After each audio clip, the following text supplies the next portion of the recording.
Привет всем моим зайчикам и добро пожаловать ко мне на канал. Меня зовут Рири. Я парень Омега из мира Омегаверса. Задерживать вас на приветствии не буду. Лишь скажу, что в данном обзоре представлено то, что можно считать типичным произведением в своем жанре. Я это прочитал, я этим делюсь, а уже вам решать, что дальше делать со всей этой прелестью. Поставьте, пожалуйста, большой красный палец вверх, потому что красного цвета сегодня будет много. Поехали!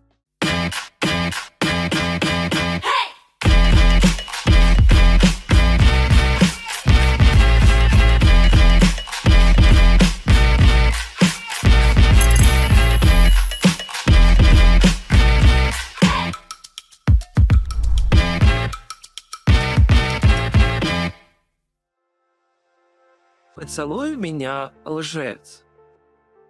Главного героя данной манхвы зовут Йон У.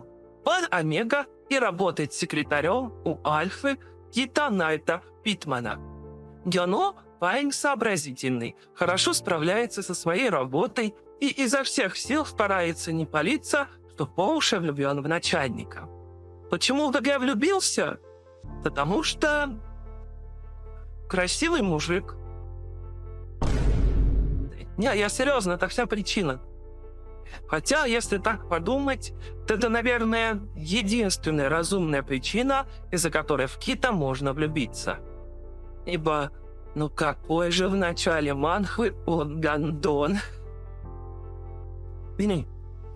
Как бы то ни было, несмотря на то, что мне хочется ему в рот носок запихнуть, для всех остальных вокруг Кит, описывая ему так, как обычно делает это в манхвах, он...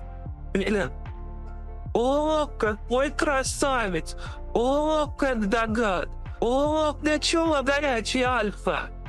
Ну и все в таком духе. На деле же Киту стоит себе рот с мылом помыть, ибо он у нас, представьте себе, не гей. Да, вот такой вот принципиальный мужик в Омегаверсе, который не будет спать даже с Омегой парнем.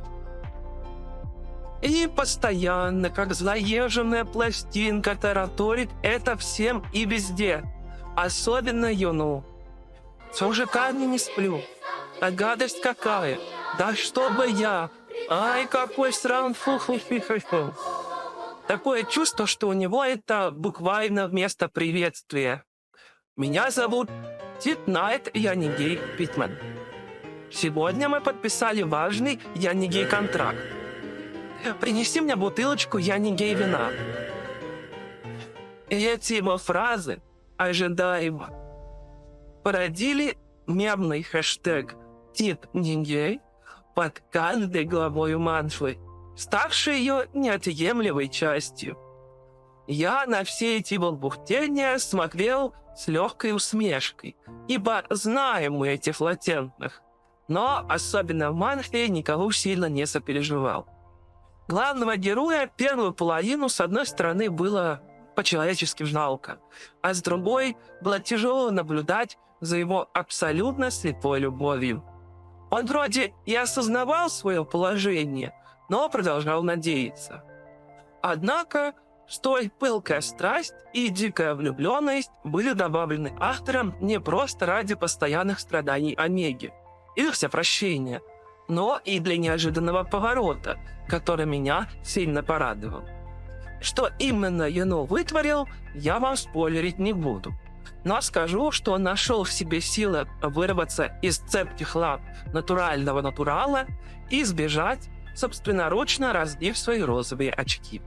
Омеги, у которых просыпается чувство собственного достоинства и гордости, это прекрасно. До Кита мне было вообще до лампочки, ибо он еще в первых главах заявил, что Омеги только и умеют что спать с альфами, и ГГ не обманет его своим ложным поведением. Заявил это гений мысли после того, как Юну не позволил себя изнасиловать, почти откусив одному из насильников член. Ну, не самый лучший альфа. Я прополоскать рот с мылом не просто так сказал. Однако, опять же, даже несмотря на психологический абьюз, Кита, как МЛ, терпеть можно. Да, он музень, но зная, что история в любом случае закончится романтикой, я не видел смысла трепать себе нервы и просто ждал, когда автор начнет Кита обелять. Произошло это довольно быстро. Вся абьюзивность исчезла, благо она была лишь словесная, интимная с Лиделью. Я сам страстно желал, так что тут без претензий. Ну а все нападки, понятное дело, объяснялись лишь тем, что Кит у нас... Но за гомофобией скрывал свои истинные чувства, отказываясь признаваться в том, что полюбил мужчину. Так-то это ему не мешало, только вот любить. Ну, короче, черт с ним. Эту мангу стоит читать ради того, чтобы посмотреть на красивую месть Омеги, которому растоптали сердце, и он решил ответить на это не слезами, а решительными действиями. После победы Яну также начнется активное исправление Кита, который познает вкус собственного же мудачества. Эдакая карма. Кстати, основная история заканчивается на 48 главе, а дальше идут длиннющие экстры. Читать их или нет, решать вам. Там будет немного о жизни главных героев после основных событий, а также арка со страданиями Кита из-за своего поведения в прошлом, как расплата за грехи, так что кому не хватило горя и чувства вины со стороны Альфы в основной истории, милости прошу. Киту я ставлю 6 редфладовских флажков из 10. Он правда не самый дурный дурень, встреченный мною на просторах юных ман. Я, может, его даже меньше оценил бы, если бы не эта вечная пластинка о том, что он не гей. За столь наглую ложь ему плюсом красный флажок в карму и удачных, не гейских потрохушек силнул. Ну, а на этом я заканчиваю. Подписывайтесь на мой бусти, пожалуйста. Там все видео появляются гораздо раньше, чем на Ютубе. Там же выходят куда более взрослые и откровенные видео. В Телеграме проходит голосование за новые видео. Именно вам предоставляется возможность выбрать, о чем будет следующий обзор. В ВК много разговорчиков, инсайдов и рекомендаций. В ТикТоке нарезки. И, конечно же, подписывайтесь на оба моих канала. Игровой и с обзорами. Ставьте лайки, оставляйте комментарии, включайте уведомления.